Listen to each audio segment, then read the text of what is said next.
నమస్తే, welcome to star nine news.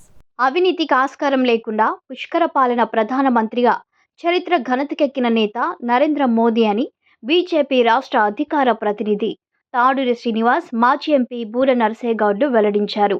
Yadadri Bhuvanagiri జిల్లా Bhuvanagiri MNR గార్డెన్లో ఏర్పాటు చేసిన మీడియా సమావేశంలో మాట్లాడుతూ ఇన్కమ్ ట్యాక్స్, కార్పొరేషన్ ట్యాక్స్ మినహా అనేక రంగాల ట్యాక్సులతో రాష్ట్ర ఖజానాకు వాడుకుంటున్న ముఖ్యమంత్రి కేంద్రంపై రాష్ట్రం వాటా విషయంలో తప్పుగా అవగాహన లేకుండా మాట్లాడుతున్నారని విమర్శించారు.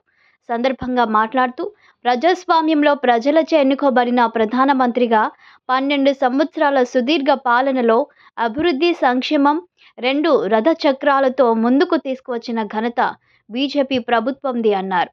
గతంలో స్కామ్లతో రోజులు గడిపేవని, ఇప్పుడు అనేక సంక్షేమ స్కీమ్లతో విశ్వాసం, వికాసం, జన కళ్యాణం కొరకు ముందుకు సాగుతున్నట్లు వివరించారు. క్రీస్తు పూర్వం, క్రీస్తు శకం చెప్పుకోవడం ప్రపంచ చరిత్రలో ఒక మైలురాయి అయితే 12 సంవత్సరాలుగా మోదీ అభివృద్ధి శకంతో ముందుకు సాగుతున్నట్లు అభిప్రాయం వ్యక్తం చేశారు. ప్రపంచంలో భారతదేశం 11వ స్థానం నుంచి 5వ స్థానముకు తీసుకువచ్చిన ఘనత బీజేపీ ప్రభుత్వందేనని, నేడు 345 లక్షల కోట్ల బడ్జెట్తో దేశం మచ్చలేని, అవినీతికి అవకాశం లేని పాలన సాగుతుందన్నారు. విద్య, వైద్యం, రవాణా, వ్యవసాయం, పారిశ్రామికం రంగాలలో గణనీయమైన ప్రగతి సాధించి సామాన్య ప్రజల జీవన ప్రమాణాలు మెరుగుపరచడం జరిగిందన్నారు. ప్రపంచ దేశాలలో భారతదేశం అన్ని రంగాలలో తమదైన ప్రత్యేకతతో ముందుకు సాగుతుందన్నారు. జిల్లా అధ్యక్షుడు ఉట్కూరి అశోక్ గౌడ్, పాసం భాస్కర్, పోతంశెట్టి రవీందర్, రచ్చ శ్రీనివాస్, చందా మహేందర్ గుప్తా, కర్నాటి ధనుంజయ్, దాసరి మల్లేశం తదితరులు పాల్గొన్నారు. ఏమంటాడు? తెలంగాణ నుంచి రూపాయి పోతే 43 పైసలే వస్తాయి. ఆయనకు ఒక భూతపదం అయిపోయింది గత ముఖ్యమంత్రి. ఈరోజు తెలంగాణలో మనం ఎంత కేంద్రానికి పోతుంది? తెలంగాణ నుంచి జిఎస్టీ తెలంగాణకు వస్తుంది, పెట్రోలియం ఎక్సైజ్ వ్యాట్ తెలంగాణకు వస్తుంది, రిజిస్ట్రేషన్ ఛార్జెస్ తెలంగాణకే వస్తాయి, వెహికల్ రిజిస్ట్రేషన్ ట్యాక్స్ మనకే వస్తుంది, స్టాంప్ డ్యూటీ మనకే వస్తుంది. సెంట్రల్ కూలి పోయేది ఏముందయ్యా? సెంట్రల్ కూలి పోయేది కేవలం income tax, corporate tax. Income tax, corporate tax రెండే పోతాయి.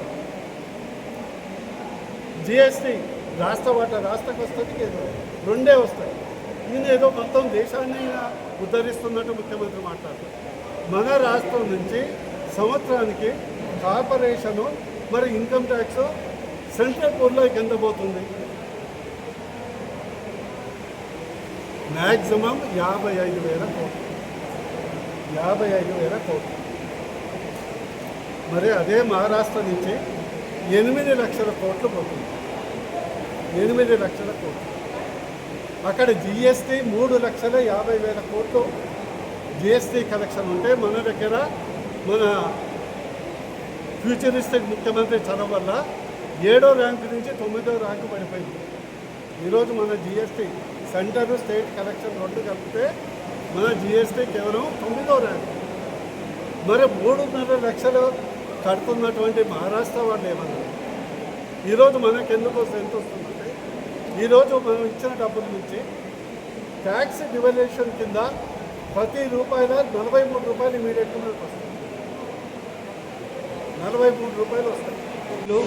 పోర్టులు, ఎయిర్పోర్ట్లు, గ్రామీణ రోడ్లు, సీసీ రోడ్లు మనం తీసుకుంటే మొత్తం 66 సంవత్సరాల్లో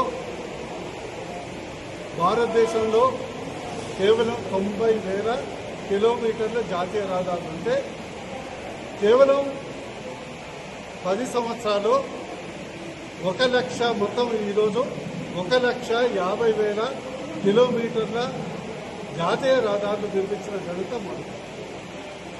అదేవిధంగా ఇండియాలో దాదాపు 99% రైల్వే ఎలక్ట్రిఫికేషన్ చేసినటువంటి ఘనత మోడీ గారు. 66 సంవత్సరాల్లో కేవలం 70 ఎయిర్పోర్ట్లు ఉంటే, మొత్తం 10 సంవత్సరాల్లో 140 ఎయిర్పోర్ట్లు చేసినటువంటి ఘనత మోడీ గారు. అదేవిధంగా గణనీయంగా సాగర్మాల కింద పోర్టుల సంఖ్య పెంచింది మోడీ గారు. ఈరోజు విద్యుత్ చాలామంది అనుకుంటారు తెలంగాణ వచ్చినాక విద్యుత్ మెరుగైందని. కానీ తెలంగాణలో కాదు, యావత్ భారతదేశంలో విద్యుత్ సరఫరా మెరుగైంది మోడీ తర్వాత. ఈరోజు మోడీ గారు వచ్చిన తర్వాత మనకు ఎంత దేశానికి అవసరం ఉందో విద్యుత్ ఉత్పత్తి వాడకం, అందులో డబుల్ ఉత్పత్తి చేస్తున్నటువంటి ఘనత మోడీ గారు. అదేవిధంగా హెల్త్ సెక్టార్లో 66 సంవత్సరాల్లో 6 మాత్రం 7 మాత్రమే ఎయిమ్స్ ఉంటాయి. 65 సంవత్సరాల్లో 7 మాత్రమే ఎయిమ్స్ ఉంటాయి. ఈరోజు 10 సంవత్సరాల్లో 27 ఎయిమ్స్ హాస్పిటల్ సాధించినటువంటి ఘనత మోడీ గారు. అదేవిధంగా ఈరోజు ఆత్మనిర్భర్ భారత్ కింద గతంలో మనం సెల్ ఫోన్లో మన ప్రపంచ చరిత్రలో ఎక్కడ లేవు. ఈరోజు ప్రపంచంలో మార్కెట్లో సెల్ ఫోన్ ఉత్పత్తిలో 2వ స్థానం ప్రపంచంలో, చైనా తర్వాత సెకండ్ పొజిషన్ మనం ఉన్నాం. అది మోడీ గారి గారు. అదేవిధంగా ఈరోజు 145 లక్షల కోట్ల బడ్జెట్ ప్రవేశపెట్టారు. 345 లక్షల కోట్ల బడ్జెట్ ప్రవేశపెట్టారు. కానీ ఒక్క అవినీతి మార్గం కూడా మచ్చ కానీ మోడీ గారు కానీ మోడీ గారి ప్రభుత్వం లేదంటే అది ఒక మోడీ గారి యొక్క రాజధర్మానికి అది నిదర్శనం. అదేవిధంగా ఈరోజు మోడీ గారి పాలన అంటే కేవలం ఒక రంగానికి పరిమితం లేదు. మోడీ గారు అంటే కుటుంబ భరోసా, మోడీ గారు అంటే వ్యవసాయ రైతు భరోసా, మోడీ గారు అంటే పారిశ్రామికవేత్తల భరోసా, మోడీ గారు అంటే కార్మికుల భరోసా, మోడీ గారు అంటే ప్రకృతి భరోసా, మోడీ గారు అంటే నారీ భరోసా, మోడీ గారు అంటే యువ భరోసా, మోడీ గారు అంటే పేదలకు భరోసా. ఈరోజు 25 కోట్ల మందిని పేదరికం నుంచి పైకి తెచ్చినటువంటి ఘనత మోడీ గారు. గతంలో ఇందిరాగాంధీ ఉన్నప్పుడు గరీబీ హఠావ్ అనేది కేవలం వారికి విధానం. కానీ పేదరికాన్ని నిర్మూలించింది అంటే మోడీ గారు. సగటు వ్యక్తి ఆదాయం పర్ క్యాపిటల్ ఇన్కమ్ 80,000 నుంచి 2 లక్షల పైచెలకు తెచ్చినటువంటి ఘనత మోడీ గారు. ఈరోజు మోడీ గారి పథకాలు, ప్రధాన పథకాలు 365 ఉన్నాయి. సెకండరీ పథకాలు దాదాపు 1000 పథకాలు దాకా ఉన్నాయి.